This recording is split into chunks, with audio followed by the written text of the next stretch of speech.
So I just bought two new microphones recently and I wanted to give my thoughts on the Audio-technica mic. This is the ATR 2100. It's a cardioid dynamic mic. It's USB as well as standard, so that's one of the cool features on it. This cost me just under $80 on Amazon, which I thought was not a bad price for a microphone.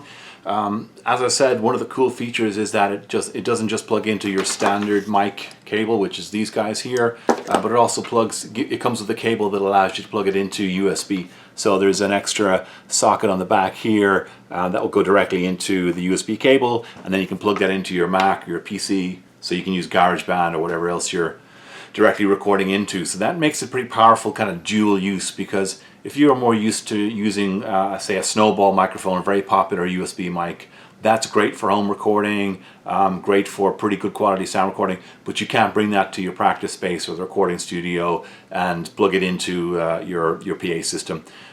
This one, dual purpose, you can kind of do that. It also has on the back there, you can see there's a headphone socket, so you can kind of monitor what's coming in through the mic, and it has a volume control attached to the headphone socket. That's this guy here. In trying this out, I wasn't that impressed with the headphone socket feature. Seems kind of unnecessary. Maybe some folks will disagree, but when I'm recording on the Mac in GarageBand or what have you, I can just monitor it directly coming out of that with the headphones. So not really sure why you'd want that.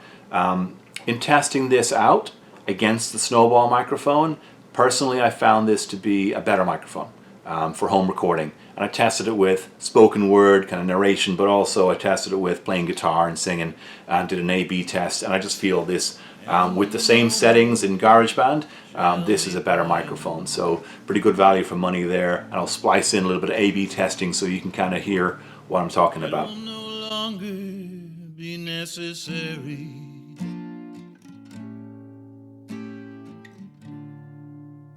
and no more will I say, dear heart,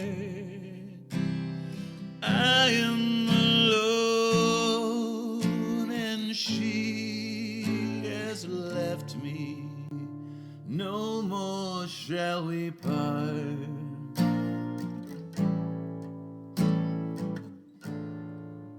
The contracts are drawn up, the ring is locked upon the finger,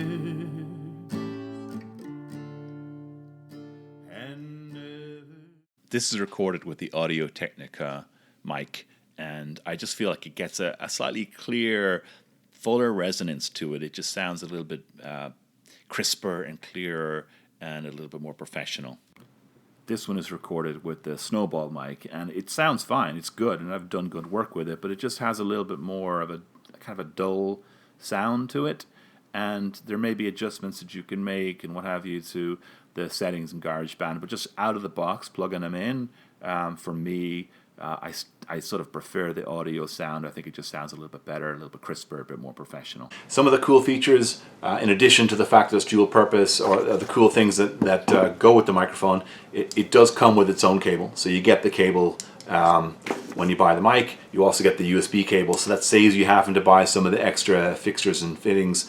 It also comes with its own tripod, which is kind of cool, because if you're doing home recording, you can just throw that on your desktop and there you go. It's kind of not flimsy, but it's very lightweight. It's plastic. I guess it's durable enough, but very light. Doesn't feel very heavy duty. It's actually lighter than the Snowball microphone and the Snowball stand, and that's kind of cool. It also comes with its own cradle for the microphone, so you don't have to go out and buy one. So those are some cool features. The weakness of the microphone, frankly, when I took it to my practice space and brought the two microphones that I bought recently and brought them into practice, I was originally gonna just throw this one directly into the cradle that was already on the mic stand that was nearest me, and I noticed that it's actually too fat to fit into the regular cradle, kind of default cradle that pretty much every other mic goes into, and that's kind of a surprise because it doesn't look that much fatter, but it was a real struggle just crunching it in there. It didn't go, so I actually had to take this one and screw the cradle off of the mic stand and replace it with this one. So that's kind of annoying.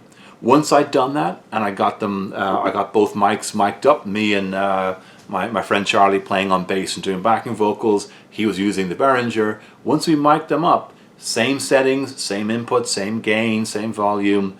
I found that this one actually was not as rich and as baritone and as bassy and as full sounding as the Behringer.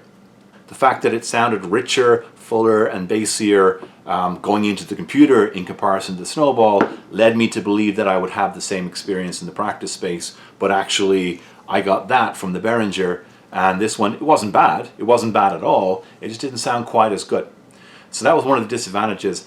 The other disadvantage there, I kind of talked about it already, was once I realized, oh, I prefer the Behringer, I want to swap out the mics, I couldn't just swap out the mics because it doesn't fit the standard cradle, so I had to actually go and unscrew the cradle again and transfer those across to the mic, so that's just kind of annoying waste of time.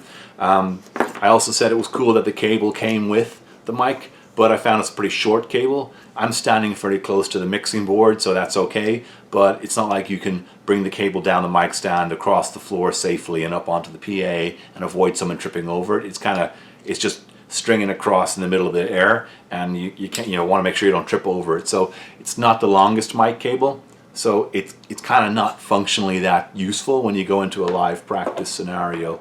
So for $80, very good mic, definitely awesome for home recording.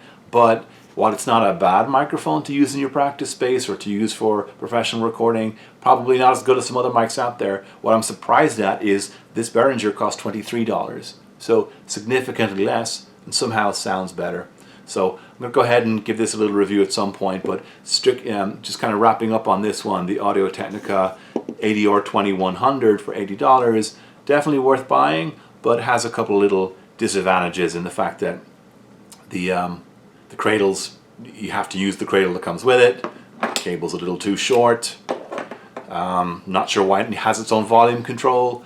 And frankly, in a live setting, I wasn't getting sound that I thought was as good as some of the other mics that are there.